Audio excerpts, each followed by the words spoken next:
بہت اشتیاق سے پوچھا۔ وہ منہ بنا کر بولا، ویسا ہی جیسے پہلا ہوتا ہے۔ کیا یعنی آپ کو کوئی فرق ہی محسوس نہیں ہوا؟ اسے سخت صدمہ پہنچا تھا۔ نہیں، فرق تو ہے۔ وہ ایک اور کباب اٹھا کر دیکھتے ہوئے مسکراہٹ دبا کر سادگی سے بولا، پہلے تم اسے گول شیپ میں بناتی تھی، اب چوکور بنایا ہے۔ آپ دانت پیس کر رہ گئی تو وہ ہنسنے لگا۔ یوں ہی مذاق کر رہا ہوں نگی، میں نے کہا نا بہت اچھے بنے۔ صالح بیگم نے اس کو تسلی دی، نگی بے فکر رہو، تمہاری شادی تک تم کوکنگ میں پرفیکٹ ہو جاؤ گی۔ عدنیہ نے بھی اسے کچھ کہا تو وہ نوفل کی ہنسی پر کھسیاہٹ کا شکار ہونے لگی۔ جی نہیں، میں اس لیے نہیں سیکھ رہی یہ سب۔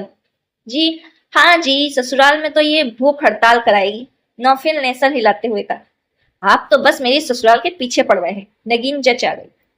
ویل سیڈ، نوفل بے ساختہ مسکرایا، ایک چاند سا چہرہ ذہن کے فلک پر اپنی تابانی بکھیرنے لگا تھا۔ تم بھی چلو نوفل، انس کی طرف جانے کا پروگرام بنایا ہے میں نے۔ صالح بیگم کو یاد آ گیا تھا، وہ کس خوشی میں؟ اپنے اندر امڑتے ہلکے پھلکے مگر خوشگوار سے احساس کے تحت مسکراتے ہوئے اس نے پوچھا تو وہ بولی، وہ جو بچی ہے نا زوئی، اس کی طبیعت ٹھیک نہیں تھی، میں نے سوچا کہ اس کی عیادت بھی ہو جائے گی اور اسی بہانے ان لوگوں سے مل بھی لیا جائے گا۔ میرا وہاں کیا کام ہوگا؟ اس نے اپنی غیر دلچسپی ظاہر کرنا چاہی تھی۔ کام کیوں نہیں ہوگا بھلا، بہن کی شادی ہو رہی ہے اس گھر میں، بہنوئی کے ساتھ اٹھو بیٹھو گے تو دوستی بڑھے گی، اس کی عادت وغیرہ کا اندازہ ہو جائے گا۔ کم گوسی زرینہ بیگم نے اسے سمجھایا تھا۔ جی پھپھو، آپ کا حکم سر آنکھوں پر، وہ بہت تابے داری سے بولا تھا۔ تو پھر کل ٹھیک رہے گا، صالح بیگم نے اطمینان سے کہا تھا۔ نعمانی جان، آپ نوفل کا بھی کوئی بندوبست کریں، بہت پھر لیا اس نے ادھر ادھر۔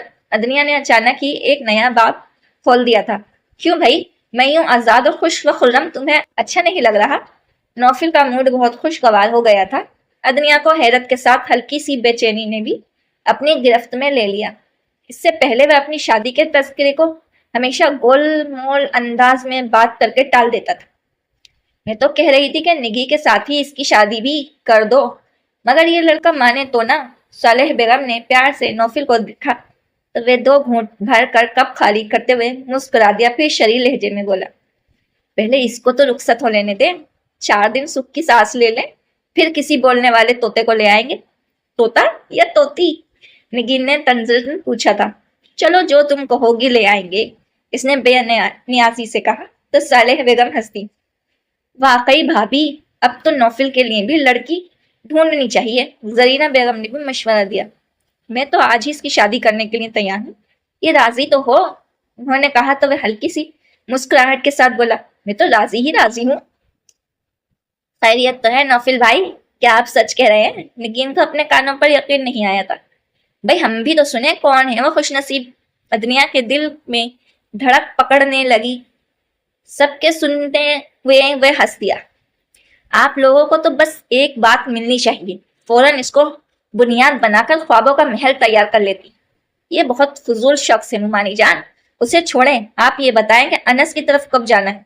عدنیہ نے جانے کس بات کی کھل جانے کے خوف سے فوراً موضوع بدل دیا تھا۔ کل چلے چلتے ہیں، یا پھر نوفل جب تم فارغ ہو، صالح بیگم نے کہا تو وہ بولا، کل ہی ٹھیک ہے، بس ٹائم آپ بتا دیں۔ شام کو چلیں گے، زرینہ بیگم نے کہا تو سب متفق ہو گئے۔ نگین بھابھی کے گھر والے آ چکے ہیں، ہمراہ نے آ کر پرجوش انداز میں اطلاع دی تھی۔ انس بھائی بھی موجود ہے یا نہیں؟ زوہی نے پوچھا تو صبا ہنسی، وہ تو سرے شامہین سے موجود ہے، چلے نا آپ بھی، امی بلا رہی ہیں۔ ہمراہ نے پیغام رسائی کی تھی، میں تو بیمار ہوں، مجھے تو نہیں، یہیں آ کر مل لیں، زوہی نے تمانیت سے کہا تو چادر ٹانگ لی۔ بکواس نہیں کرو، بالکل ٹھیک ٹھاک ہو تم، چلو میرے ساتھ۔ صبا نے اسے آنکھیں دکھائی، جلدی کرے نا، میں تو صرف کولڈ ڈرنکس سرو کر کے آئی ہوں۔ ہمراہ دروازے کی طرف بڑھتے ہوئے بولی تو صبا نے اسے تسلی دیتے ہوئے روانہ کر دیا۔ چلو اب تم بھی اٹھو، اٹھ جاؤ زوئی، صبا نے اسے اشارہ کیا تھا۔ میں نہیں جا رہی صبا، پلیز، اس نے اکتاہٹ امیز لہجے میں کہا تھا۔ خود کو بہت سنبھال لینے کے باوجود دل و دماغ ابھی تک اس حادثے کو بھول نہیں پائے تھے۔ ہاں ایک حادثہ ہی تو لگتا تھا سب، وہ مہکتی جن نگاہیں شمار میں پھر کسی خوفناک آندھی چلی تھی جس نے سب کچھ ملیامیٹ کر کے رکھ دیا تھا۔ اتنے محبت کرنے والوں کی خاطر اپنے چہرے پر خوشی طمانینت کا ماسک چڑھانے کے باوجود تنہائی اب بھی آزاد جان لیتی ہے۔ جب ساری آوازیں اپنے اپنے کمروں میں سو جاتی تو دکھ اپنی پوری طاقت کے ساتھ اعصاب کو شکست و سخت سے ہمکار کرنے موجود ہوتا، تب خود کو نئے سرے سے سمیٹنے اور جوڑنے کا وقت طلب کر کام کرتے ہوئے اس کی توانائی جواب دینے لگتی۔ مگر جینا تو پڑتا ہے نا۔ کتنا برا لگے گا زوئی، وہ لوگ کیا سوچیں گے؟ صبا نے اسے شرمندہ کرانا چاہا۔ خیریت تو ہے نا صبا؟ وہاں ایسا کون آ گیا ہے جو تم جانے سے ہچکچا رہی ہو؟ زوئی کو اچانک یاد آیا تھا۔ میں نے خیزی سے پوچھا تو اس نے صفائی پیش کرنے والے انداز میں کہا، قسم لے لو جو مجھے خبر بھی ہو کہ کون کون آیا ہو، میں تو یوں ہی کہہ رہی تھی۔ تو پھر جا کر ڈرائنگ روم میں بیٹھو، اگر نوفل احمد بھی آیا ہو تو سمجھ لینا کہ کچھ گڑبڑ ہے۔ زوہی نے طمانینت سے کہا تو وہ گڑبڑ آ گئی۔ کیا مطلب ہے تمہارا؟ یہی کہ وہ بندہ تم میں انٹرسٹڈ ہے، زوہی نے آرام سے کہہ دیا تو وہ بہت چکی رہ گئی۔ پھر دانت پیستے ہوئے تکیہ اٹھا کر اسے دے مارا۔ بہت گھٹیا سوچ ہے تمہاری زوئی، وہ اٹھ کھڑی ہوئی تھی۔ نہ مانو مگر تم دیکھ لینا ایسا ہوگا ضرور۔ زوئی ہنسی تو وہ نروٹھے انداز میں بولی، سب کا دماغ تمہارے جیسا نہیں ہے ہوتا۔ اب جا کہاں رہی ہو؟ زوئی کو اس کی خگوف کی لطف دے رہی تھی۔ میں جا کر مہمانوں کو بتاؤں گی کہ جس کے لیے وہ آئے ہیں وہ یہاں بے تابی سے انتظار کر رہی ہے۔ وہ چڑ کر بولی، ہاں ہاں کیوں نہیں۔ وہ شہانہ انداز میں بولی تو دروازے کے قریب جا کر کچھ سوچ کر واپس پلٹتے ہوئے اس نے شرارت سے کہا، نوفل احمد کو بھی بتاؤ گی؟ وہ بھی تو اسپیشلی تمہاری خاطر آیا ہوگا۔ صبا اس کے دانت کچکچانے پر وہ ہنستی ہوئی کمرے سے نکل گئی۔ ڈرائنگ روم میں داخل ہونے کے لیے اسے اپنی ہمت متوجہ کرنی پڑی تھی۔ نوفل اور انس کی آوازیں صاف پہچانی جا رہی تھی۔ اندر داخل ہوتے ہی اس نے بنا کسی کی طرف دیکھے سلام کر دیا تو فطری طور پر سب اپنی باتیں چھوڑ کر اس کی طرف متوجہ ہو گئے۔ وعلیکم السلام۔ صالح بیگم نے اس کے جھکے ہوئے سر پر ہاتھ پھیرنے کے ساتھ اس کی پیشانی چوم لی تھی۔ وہ زرینہ بیگم اور ادنیہ سے ملنے کے بعد ادنیہ کے ساتھ ہی بیٹھ گئی تھی۔ انس کے ساتھ منہ گفتگو نوفل نے اچھتی نگاہ اس پر ڈالی۔ بالکل سامنے ہی تو وہ بیٹھی تھی، کچھ الجھی کچھ گھبرائی ہوئی سی۔ اس کے ذہن میں پچھلی 2 ملاقاتیں گھوم گئیں تو وہ ہلکی سی مسکراہٹ نے لبوں کو چھو لیا۔ بھائی اب زوہی بیٹی سے بھی مل لیا جائے، کہیں وہ ناراض ہی نہ ہو جائیں کہ ملنے مجھ سے آئے ہیں، اور گپ پہ لگا کے رخصت ہو گئے۔ نوفل اور انس وہیں بیٹھے رہ گئے، باقی سب زوہی کے کمرے میں چلے گئے تھے۔ ہمراہ کو صبا نے مدد کے خیال سے کچن میں کھینچ لیا تھا۔ شام کی چائے کا انتظام تو ظاہر ہے کہ بہت بہترین ہونا چاہیے تھا۔ اب تو زوہی کے ایگزام کی فکر بھی نہیں رہی۔ میں نے تو ان سے کہہ دیا ہے کہ انس کی شادی کی تاریخ طے کر دیں، کچھ رونق میلہ تو لگے، تائی جان نے کہا تو کسی کا کچھ کہنے سے پہلے ہی زوہی نے شکایتی انداز میں کہا، صاف لگ رہا ہے کہ مجھے انس بھائی کی بد دعا لگی ہے۔ صالح بیگم ہنستی پھر بولی، آپ لوگ جب جی چاہے آئے، آپ کا اپنا گھر ہے، آپ کی طرح میرے گھر کی بھی پہلی خوشی ہے، اس لیے ہمیں بھی اس کا اتنا ہی انتظار ہے جتنا کہ آپ کو۔ بس تو پھر ٹھیک ہے، میں اس سے کنفرم کر کے فون پر آپ کو بتا دوں گی، ہم لوگ تاریخ لینے آ جائیں گے۔ تائی جان کی خوشی کا کوئی ٹھکانہ نہیں تھا۔ یہ تاریخ صحیح رہی، آئے زوہی کی ہدایت کو تھے اور ایک نئی مہم سر کر کے جا رہے۔ واپسی پر ادنیہ نے تبصرہ کیا تھا، میرے دل کو تو ابھی سے نگی کی جدائی کے خیال سے کچھ ہونے لگا ہے۔ صالح بیگم نے سٹ کی پشت پر سر ٹکاتے ہوئے آزودگی سے کہا تو نوفل نے گاڑی کی رفتار کم کرتے ہوئے ان کے شانے پر بازو رکھ دیا، جانے دینا اسے، ہم اس سے اچھی ایک اور لے آئیں گے۔ وہ شرارت سے بولا تو انہیں ہنسی آ گئی۔ مانتے ہو نہیں؟ تم کہاں سے جائے گی؟